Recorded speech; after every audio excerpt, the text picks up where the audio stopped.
Om Swastiastu.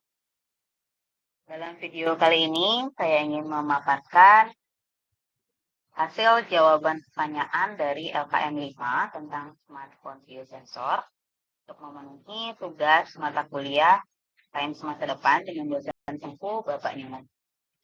Perkenalkan, nama saya Lukut Welik Sarjani, NIM 222307-1002.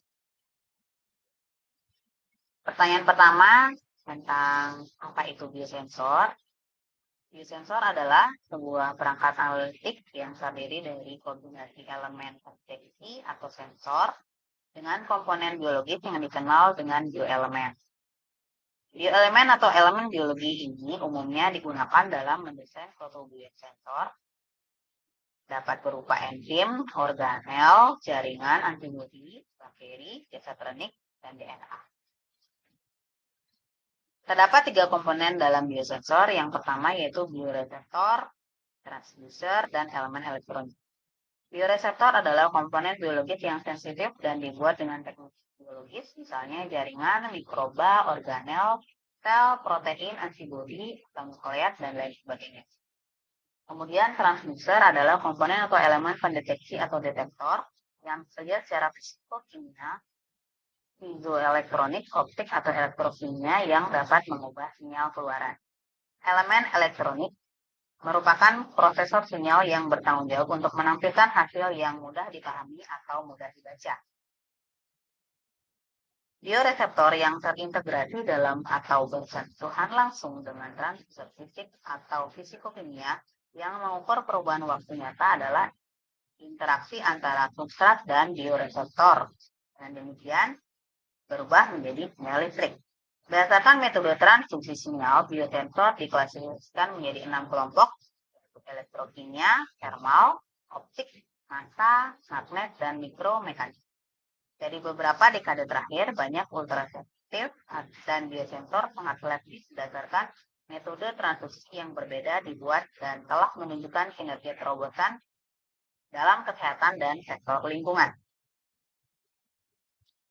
Selanjutnya pertanyaan nomor 2, berdasarkan metode transduksi sinyal, bioreseptor mungkin diklasifikasikan menjadi 6 kelompok, yaitu elektrokimia, termal, optik, massa, magnet, dan mikromekanik.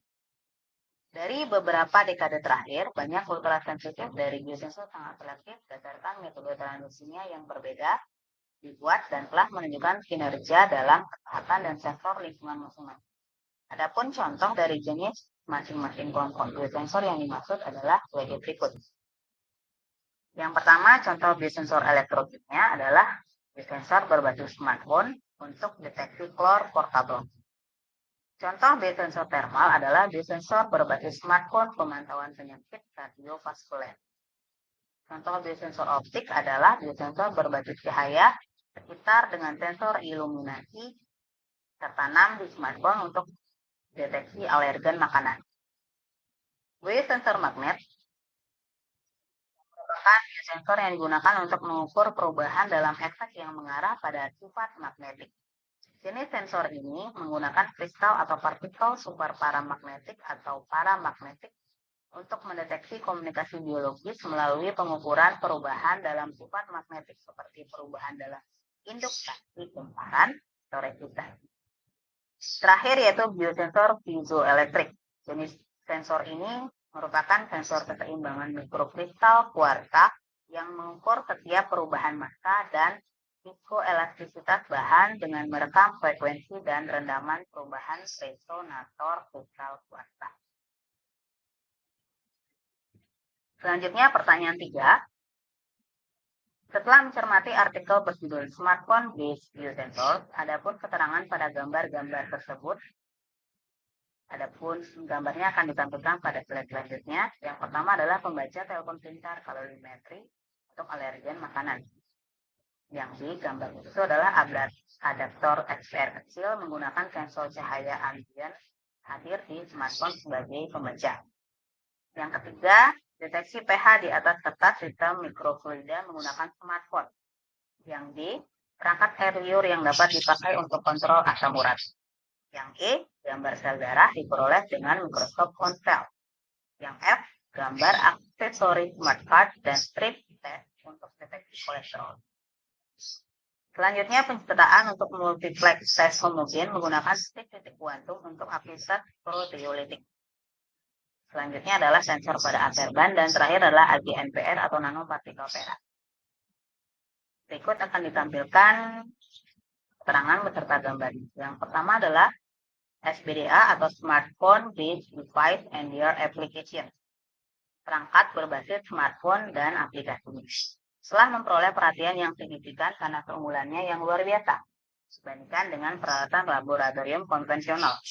Menawarkan sarana ponsel pribadi yang hemat biaya, perawatan kesehatan atau M-Healthcare, terutama ke daerah terpencil yang memiliki fasilitas perawatan kesehatan yang lebih buruk untuk pemantauan waktu nyata atau real time dan analisis tempat. Yang kedua adalah pembaca kalorimeter. Pembaca kalorimetri pada smartphone untuk alergen makanan berfungsi untuk mendeteksi kandungan makanan sehingga orang yang mengalami alergi terhadap beberapa jenis kandungan makanan tertentu bisa terhindari. Selanjutnya adaptor SPR. Adaptor ini digunakan pada smartphone biosensor, yaitu adaptor SPR ini menggunakan sensor cahaya sekitar yang ada di smartphone. Fungsi dari adaptor SPR ini adalah sebagai pembaca dari alergen makanan. Selanjutnya pendeteksi pH. Pendeteksi pH pada kertas sistem mikrofluida merupakan pendeteksi yang menggunakan smartphone. Tahap pertama sensor pH-nya adalah membaca sebuah tingkat keasaman, kemudian diterima oleh sensor pH, diolah di sinyal conversion, kemudian pembacaan hasil keasaman oleh smartphone. Selanjutnya perangkat saliva.